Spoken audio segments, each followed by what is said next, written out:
What happens when a person adored by millions is feared by the people who live closest to them? If Hollywood can manufacture perfection, how long can it truly hide what lies underneath? Why do so many uncomfortable truths surface only after legends are gone, when contracts expire, and no one powerful remains to silence the story? And most unsettling of all, if these figures were still alive, would the truth ever be allowed to exist? The golden age of Hollywood is often remembered as an era of glamour and magic. But behind the silver screen operated a carefully engineered system: studio contracts, publicity departments, fixers, and a culture of silence sustained by money, protection, and fear. In this world, being hated was not the result of failure or fading relevance. It came later, when memoirs, interviews, and historical reassessment exposed the gap between the image audiences were sold and the reality that was hidden. These stories are not about judging talent.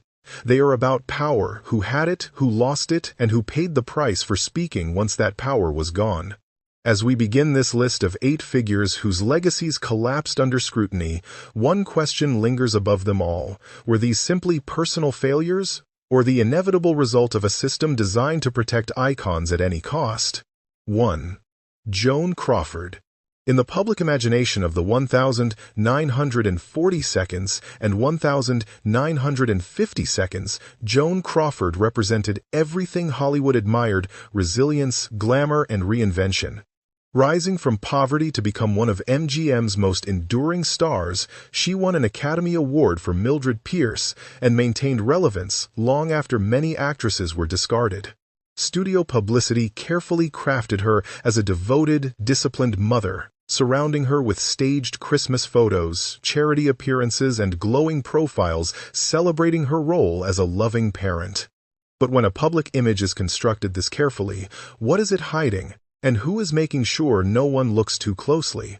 Behind closed doors, according to those who lived with her, Crawford ruled through fear. Her daughter Christina Crawford's 1978 memoir, Mommy Dearest, did not merely accuse her mother of being strict or difficult. It described a pattern of sustained physical and psychological abuse. Christina alleged that Crawford routinely dragged her from bed in the middle of the night to scrub floors for imagined dirt, beat her with coat hangers and other objects, cut off her hair in fits of rage, and forced her to shower in scalding hot water as punishment. These were not isolated incidents, but recurring rituals of control. If such behavior had been reported while Crawford was alive, would the studio system have allowed it to surface?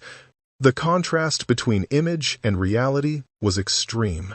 While studio fixers cleaned up Crawford's explosive episodes, publicity departments arranged Mother of the Year narratives, ensuring the press printed only what supported the illusion. How many people knew something was wrong and chose silence instead? And was that silence motivated by fear, loyalty, or the knowledge that speaking out against a powerful star meant career suicide? When Mommy Dearest was adapted into a 1981 film starring Faye Dunaway, Crawford's reputation collapsed completely.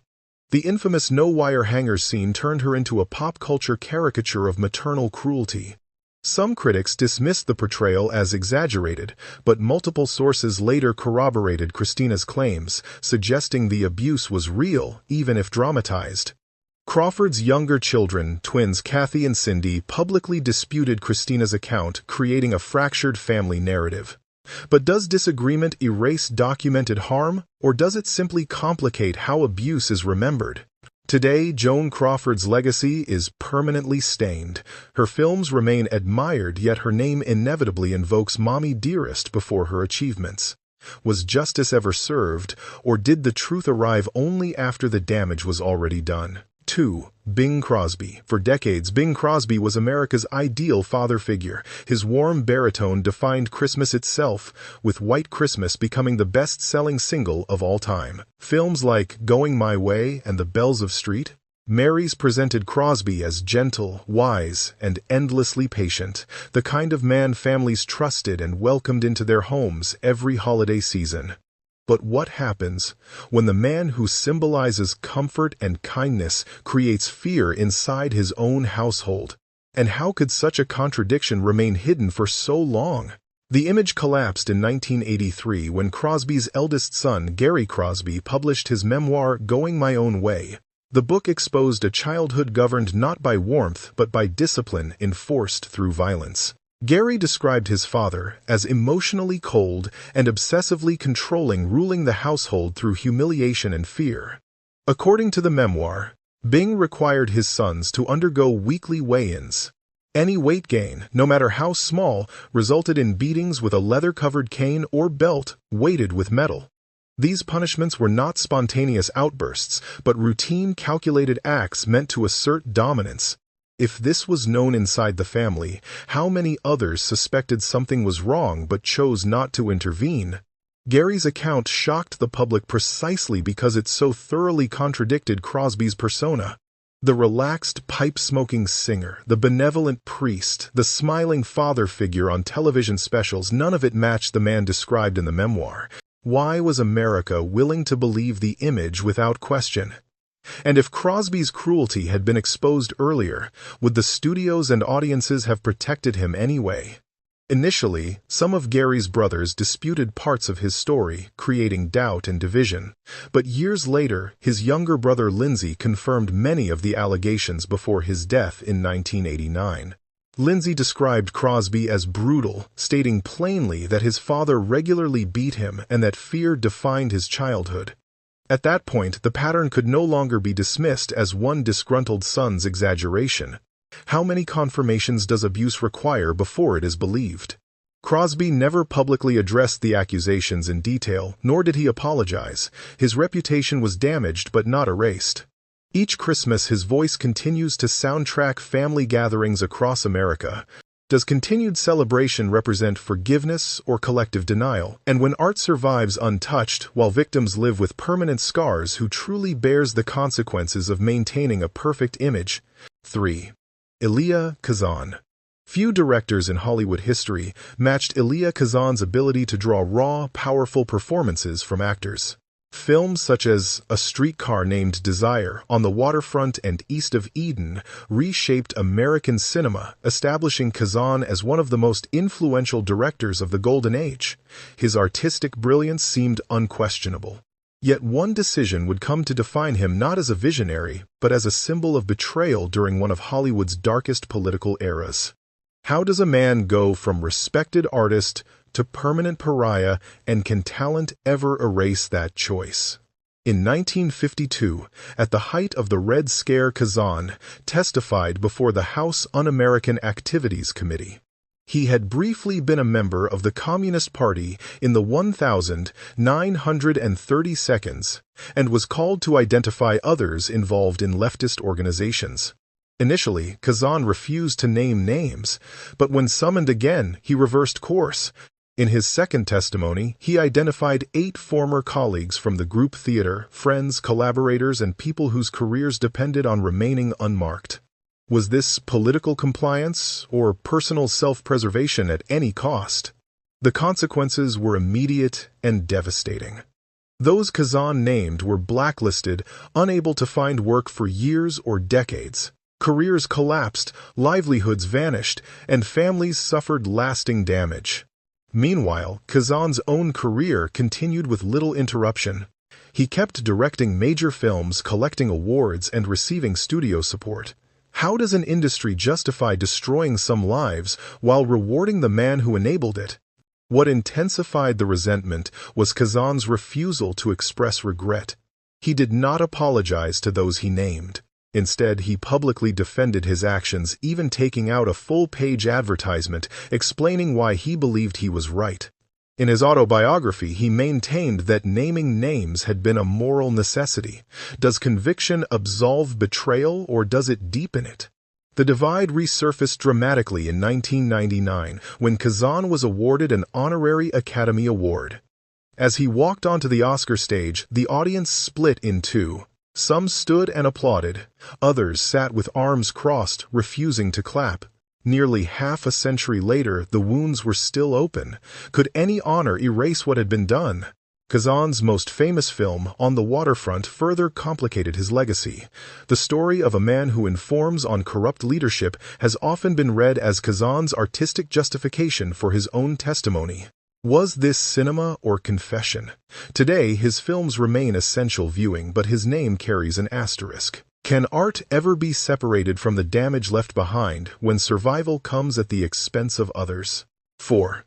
Charlie Chaplin. Few figures in entertainment history achieved the level of global adoration that Charlie Chaplin enjoyed at his peak. His Little Tramp character transcended language, class, and borders, making him the first truly international movie star. As an actor, director, writer, and composer, Chaplin helped define cinema itself. Yet the same man who once symbolized innocence and humanity would later become one of the most controversial figures in American cultural life. How does the most beloved entertainer in the world end up effectively exiled from the country that made him famous? Chaplin's fall from grace was not caused by a single incident, but by a convergence of personal scandals and political suspicion. His private life became increasingly difficult to ignore. Chaplin repeatedly married teenage girls, a pattern that grew more disturbing over time. He married Mildred Harris when she was 16 and he was 29, and later married Lita Gray when she was 16 and he was 35. By modern standards, these relationships appear unmistakably predatory. Even by the looser norms of early Hollywood, the repeated pursuit of very young women raised serious concern. Why did audiences overlook this behavior for so long, and who benefited from keeping it out of focus? Public outrage intensified in 1943 when actress Joan Barry filed a paternity suit against Chaplin. Blood tests later proved Chaplin was not the father of her child, but those tests were inadmissible in court at the time.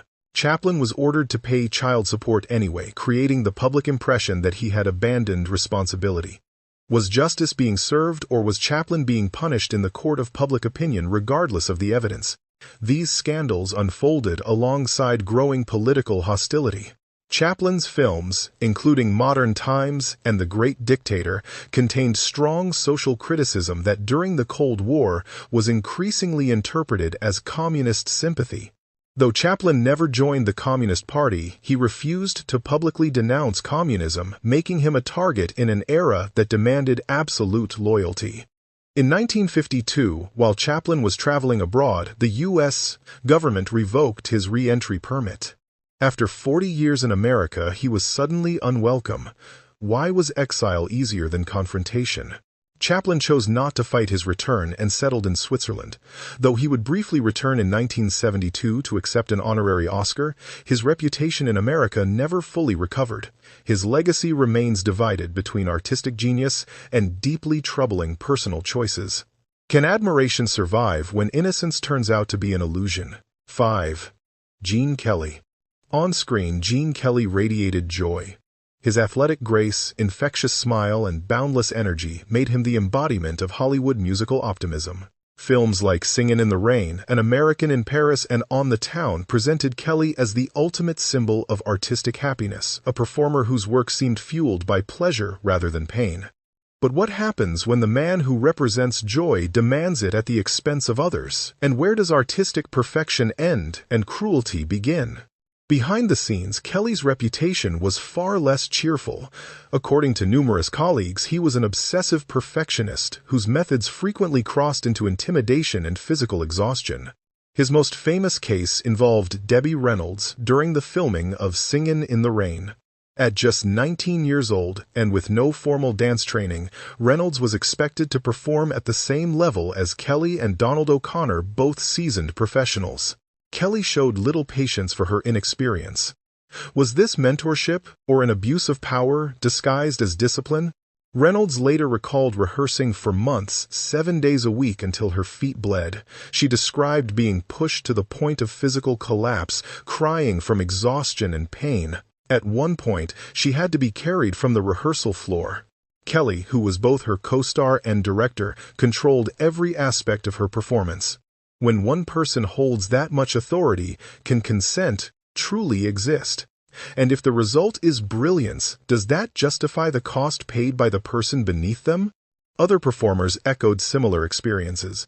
Dancers like Sid, Charisse, and Leslie Caron described Kelly as relentlessly demanding, forcing repeated takes until performers reached complete physical depletion. His standards were uncompromising, and his temper legendary. Supporters later argued that Kelly pushed everyone as hard as he pushed himself. But is equal suffering a defense, or simply shared damage? What complicates Kelly's legacy is the undeniable success of his methods. Singin' in the Rain is widely regarded as one of the greatest musicals ever made, and Reynolds' performance is celebrated as iconic. Yet does greatness erase the process that produced it, or has history simply chosen to remember the finished product instead of the pain behind it? As cultural standards evolved, Kelly's behavior was reassessed through a modern lens. What was once praised as artistic rigor increasingly resembled workplace bullying, especially when directed at young women with limited power. Kelly remains a legend of musical cinema, but one whose smile now carries uncomfortable questions. Should brilliance excuse harm, or does harm permanently alter how brilliance is remembered? 6. John Wayne. For generations, John Wayne embodied a specific vision of American masculinity. On screen, he was tough, principled, and unwavering, an icon of strength forged in westerns and war films. To many audiences, Wayne did not simply play heroes. He represented America itself. His image became inseparable from national identity, patriotism, and moral certainty. But what happens when the values behind that image are examined more closely? And what if the hero's own words contradict everything he appeared to stand for? Wayne's reputation underwent a dramatic reversal when a 1971 Playboy interview resurfaced decades later. In it, Wayne openly stated, "I believe in white supremacy," adding that Black Americans were not ready for responsibility, and justifying the displacement of Native Americans by claiming they were selfishly trying to keep land needed by others.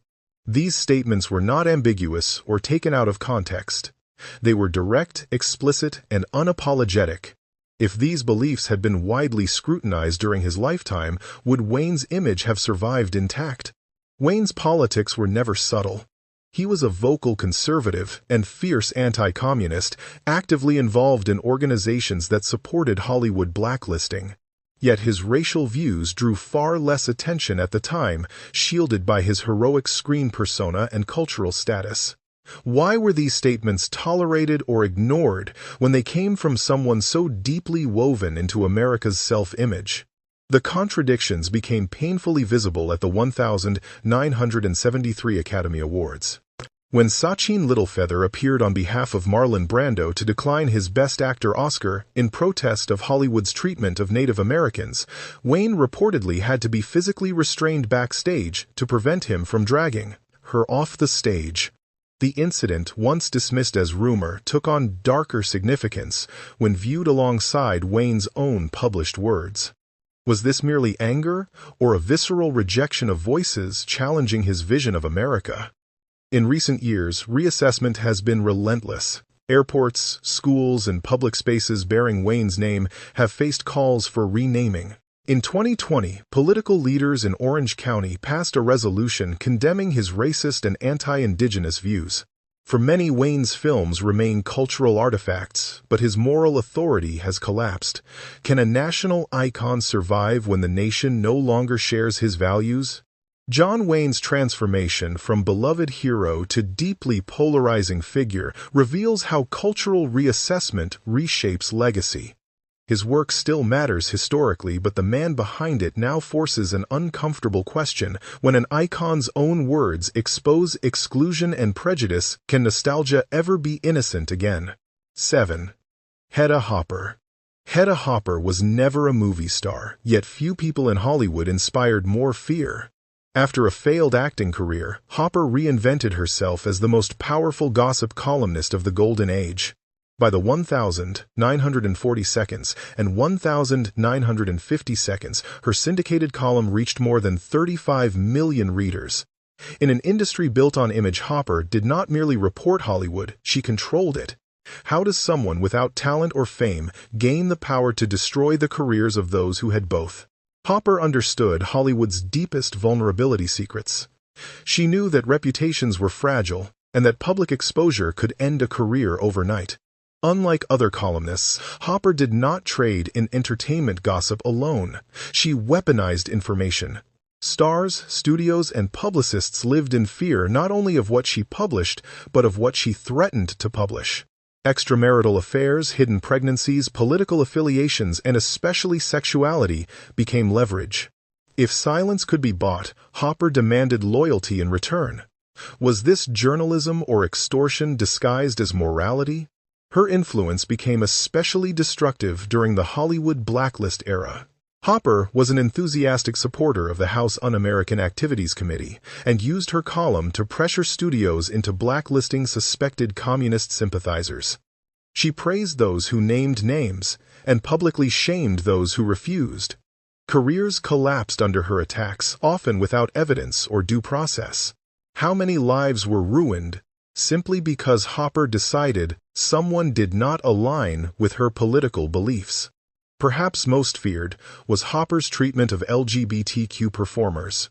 At a time when being publicly identified as gay meant certain professional death, Hopper routinely published thinly veiled hints and insinuations about actors' sexuality.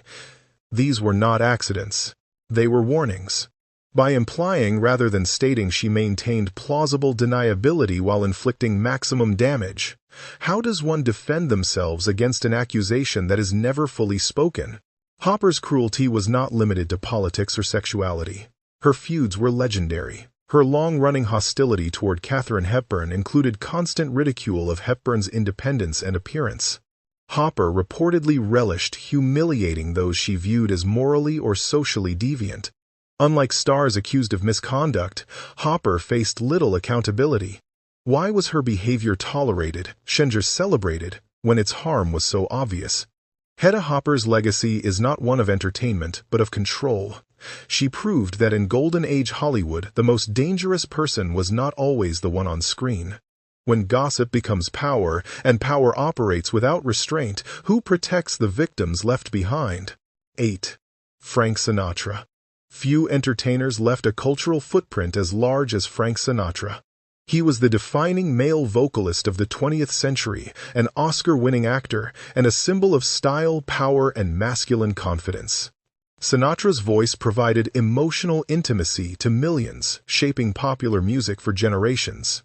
Yet behind that artistry existed a volatile temperament and a pattern of intimidation that turned admiration into fear for those who crossed him. How does a man capable of such beauty also become known as a bully? Sinatra's explosive temper was legendary. He routinely engaged in physical confrontations with journalists and photographers, punching critics, smashing cameras, and using his entourage to threaten those who displeased him. These were not isolated incidents. According to multiple accounts, Sinatra viewed criticism not as part of public life but as personal betrayal demanding retaliation. How many people softened their coverage or stayed silent entirely simply to avoid provoking him? His need for control extended into his professional relationships. Sinatra demanded absolute loyalty from collaborators, venue owners, and executives. Those who refused his demands often found themselves quietly blacklisted, excluded from performances and opportunities through Sinatra's extensive industry connections. His infamous warning, "Don't ever say no to me," was not theatrical exaggeration. It was policy. When power operates through fear rather than contracts, where does accountability exist? Sinatra's treatment of women revealed the same volatility. His marriages, particularly to Ava Gardner and later Mia Farrow, were marked by jealousy, possessiveness, and emotional domination. Farrow later described feeling pressured to abandon her own career to accommodate Sinatra's expectations. Were these merely turbulent relationships or examples of control exercised by a man accustomed to obedience? Perhaps most troubling were Sinatra's well-documented ties to organized crime. From early performances in mob-controlled venues to close friendships with figures such as Sam Giancana and Carlo Gambino, Sinatra maintained relationships that blurred the line between celebrity and criminal influence. While the precise nature of these connections remains debated, their existence is undeniable. How does an industry reconcile celebrating an icon whose power was reinforced by fear and proximity to violence? Despite all of this, Sinatra was never meaningfully held to account. His music endured, his legend expanded, and his behavior was often excused as part of his temperament. Does artistic greatness absolve harm, or does it merely distract from it? Sinatra's legacy remains permanently conflicted, transcendent art created by a man whose behavior left real damage behind. In the end, is complexity an explanation or a convenient shield? Looking back at these 8 figures, one pattern becomes impossible to ignore. None of them were hated simply because they were flawed. They were hated because the truth arrived too late, after power had already protected them, after damage had already been done, and often after those responsible could no longer be confronted. Fame did not create their actions. It shielded them from consequences. What makes these stories unsettling is not just what they did, but how long it took for the truth to surface. How many people knew and stayed silent? How many careers depended on not asking questions? And how many victims were expected to endure quietly so the illusion could survive? Hollywood's golden age was not just a factory of stars, but a machine designed to manage reality itself. Yet history does not stay buried forever. Memoirs, interviews, and reassessment have forced us to re-examine what we once celebrated without hesitation. The question is no longer whether these figures were talented; they undeniably were. The question is whether talent should ever outweigh harm. Now it's your turn. After hearing these stories, how do you feel about these icons today? Can their art be separated from their actions, or has the illusion permanently collapsed for you? Share your thoughts, your disagreements, and your perspective in the comments below. The conversation doesn't end here. It begins with what we choose to confront.